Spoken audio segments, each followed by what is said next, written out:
சிலுவையின் மேன்மை. Praise the Lord. நானோ நம் ஆண்டவர் இயேசு கிறிஸ்துவின் சிலுவையை அன்றி வேறு எதை பற்றியும் ஒருபோதும் பெருமை பாராட்ட மாட்டேன்.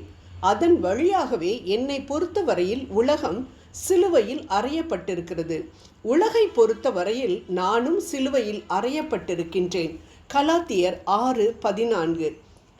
இதை கூறின புனித பவுல் ஒரு சாதாரண குடும்பத்திலிருந்து வந்த ஒரு சாதாரண மனிதர் அல்ல. அவருக்கு தன்னை குறித்து பெருமை பாராட்ட பல காரியங்கள் இருந்தன. யூத சட்டங்களில் தேர்ச்சி பெற்ற கமாலியலின் பாதப்படியில் அமர்ந்து தத்துவ ஞானத்தை கற்றுக்கொண்டவர். புனித பவுலின் அறிவும் ஞானமும் பல டாக்டரேட்டுகளுக்கு சமானம். 8ஆம் நாளிலே விருத்த சேதனம் அடைந்தவர். இஸ்ரவேல் வம்சத்தில் வந்த பென்யமீன் கோத்திரத்தார். எபிரேயரில் பிறந்த எபிரேயர். நியாயப்பிரமாணத்தின்படி பரிசேயர். யூத பக்தி வைராக்கியம் கொண்ட அவர் குற்றம் சாட்டப்படாதவர் என்ற சாட்சி பெற்றவர். பிலிப்பியர் 3:3-6 வரை. இவ்வளவு பெருமைகளை கொண்ட அவர் சொல்கிறார், நான் சிலுவையை குறித்து மட்டுமே மேன்மை பாராட்டுவேன், மற்ற அனைத்தும் எனக்கு தூசி என்று. ஆனால் நாம் நம் அழகு, அந்தஸ்து, பணம், அறிவு, பலன், பட்டம், பதவி, செல்வாக்கு, புகழ் என்று மறைந்து போகக்கூடிய காரியங்களை குறித்து எவ்வளவு மேன்மை பாராட்டுகிறோம்.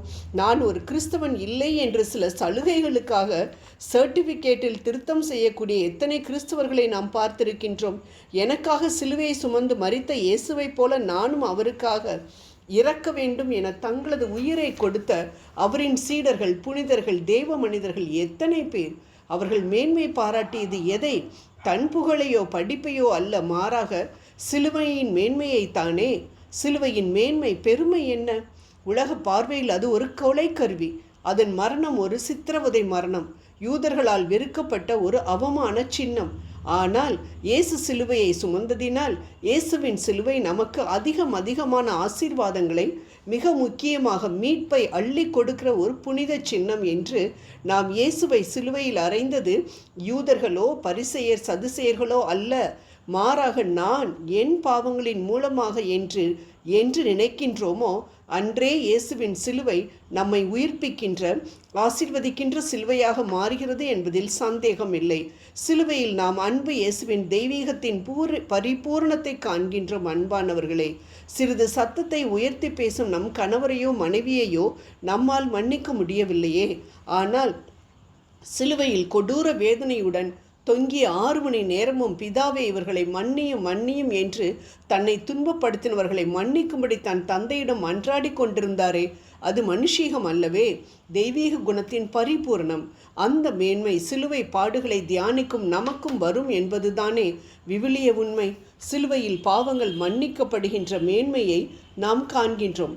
பழைய ஏற்பாட்டு காலத்தில் பாவ மன்னிப்பிற்காக மிருகங்களின் இரத்தம் சிந்தப்பட்டது.